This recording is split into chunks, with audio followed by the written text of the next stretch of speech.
थेट जाऊया, उदय सामंत बोलतायत. तिढा सुरुवातीपासूनच नव्हता. उदय सामंत बोलतो. तिढा हा सुरुवातीपासूनच नव्हता. दिलाय ना, दिलाय आउटपुट. युतीची चर्चा ही अंतिम टप्प्यामध्ये आहे. युतीची चर्चा अंतिम टप्प्यामध्ये आहे. युतीची चर्चा अंतिम टप्प्या आहे म्हणण्यापेक्षा जागा वाटपाची बोलणी ही अंतिम टप्प्यामध्ये आहे. युतीनं लढायचं हे निश्चित आहे.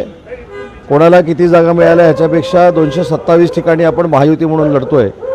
आणि आपल्याला माहिती आहे की स्वतःच्या अस्तित्वासाठी काही लोकांनी काय आघाड्या केल्या असतील, युत्या केल्या असतील आणि ते पुढे जात असतील, तर त्याचा कुठचाही फरक हा आमच्या युतीवर पडणार नाही. आम्ही अतिशय संथ गतीनं जरी चाललेलो असलो तरी मुंबई महानगरपालिकेवर महायुतीचाच भगवा फडकेल. किती जागांचा तिढा अजून बाकी? किती जागांचा बंडखोरी टाळण्यासाठी आहे का? भाजपचे मुंबई अध्यक्ष सांगतात 200 जागांवरती आमचं एकमत झालेलं आहे. 27 जागांवरती का नेमकं घोडं अडले? नाही, आज होईल ना. 27 जागांवरचं घोडं जे अडलेलं आहे ते आज मी काय सांगितलं, जागा वाटपा संदर्भामध्ये जो निवडून येणार आहे त्याला उमेदवारी देण्याच्या संदर्भातला आमचा जो क्रायटेरिया आहे माननीय शिंदे साहेबांचा, माननीय देवेंद्रजींचा, त्या याच्यावर आम्ही चर्चा करतोय. म्हणून कदाचित वेळ लागत असेल, परंतु एक निश्चित आहे की आम्ही युतीनंच लढतोय. आणि सध्या भाजपाचे किती आणि शिवसेनेचे किती याच्यापेक्षा 227 ठिकाणी महायुतीचे उमेदवार असतील. पुण्यामध्ये महायुतीच्या जागा वाटप जे ते विस्कटलं आहे. सन्मानजनक जागा जर नाही मिळाली तर सत्तेच्या चावीपासून तुम्हाला दूर राहावं लागेल.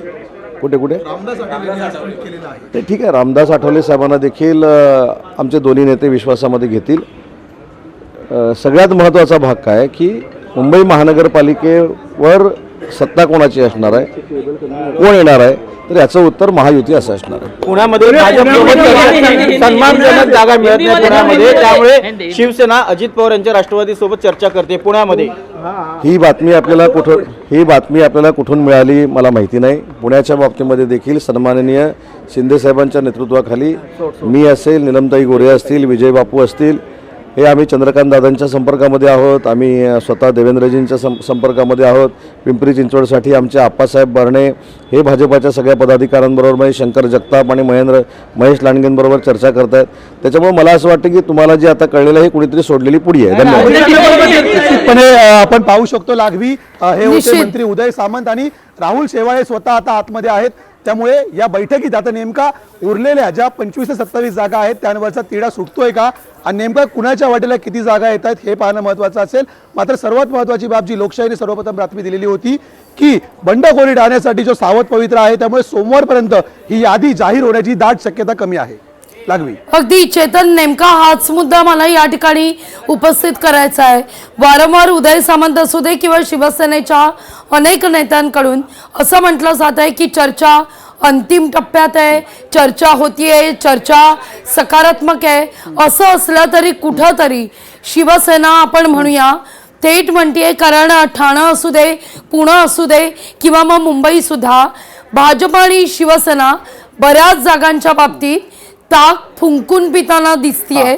नगरपालिका निवडणुकीत भाजपनं जे सगळं एक हाती करून दाखवलं ते कुठेतरी भाजपला महापालिका निवडणुकांच्या दृष्टीनं भाजप करू पाहतंय का, आणि तिथं कुठेतरी शिवसेनेला ज्या जागा भाजपला खरं तर द्यायच्या नाही आहेत त्या जागांवर काही शिवसेना अडून बसली आहे का, म्हणून या सगळ्याविषयी तांगडं सुरू आहे का, काय नेमकं पडद्यामागे काय घडतंय, काय की चर्चा होतीये, सकारात्मक होतीये पण तिढा काही सुटत नाहीये. निश्चित लागवी, कारण बंडखोरी टाळणं हा सर्वात पहिला उपाय मानला जातोय उशिरा यादी जाहीर करण्यामध्ये. दुसरी महत्वाची गोष्ट, ठाकरेंच्या ताब्यात असलेले जे नगरसेवक आहेत त्या ठिकाणी अद्यापही वाद दिसून येतोय. त्याच महत्वाच्या जागा आहेत ज्या ठिकाणी आता दोघांकडून दंड रोपण्यात आलेले आहेत. काही नगरसेवकांनी आता शेवटच्या क्षणी ठाकरेंची साथ सोडली आणि ते शिंदेबरोबर गेलेले आहेत. मात्र सर्वात महत्वाची बाब हीच की या ठिकाणी गेल्या वेळी भाजप देखील त्यांच्या विरोधात लढलेलं होतं. 2 नंबरचा कॅन्डिडेट होता. अवघ्या काही 80, 100, 300, 350 मतांनी भाजपच्या जागा पडलेल्या होत्या. त्या जागांवर आता भाजप क्लेम करते. मात्र शिवसेनेचं म्हणणं आहे की आता ते नगरसेवक आहेत ते उद्धव ठाकरेंची साथ सोडून आमच्यासोबत आलेले, त्यामुळे त्या जागेवरती पहिला दावा आमचा असेल. मात्र जनाधार जो आहे, जरी नगरसेवक आला तरी खालची फळी शिंदेकडे नाही असं भाजपचं म्हणणं आहे. त्यामुळे भाजप जर या ठिकाणी लढलं तर ही जागा निश्चितपणे जिंकता येईल, अन्यथा उद्धव ठाकरे आपसुकच दुसरा उमेदवार देऊन या ठिकाणी जिंकून येऊ शकतात असाही दावा या बैठकीमध्ये चर्चेला आलेला होता.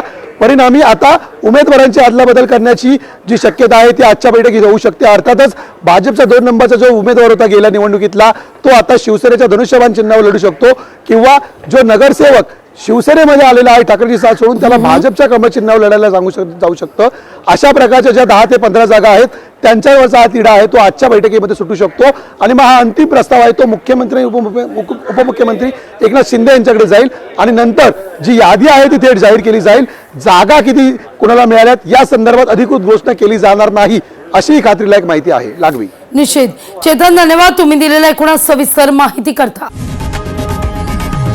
लोकशाही मराठी ऐका, पहा, जागरूक रहा.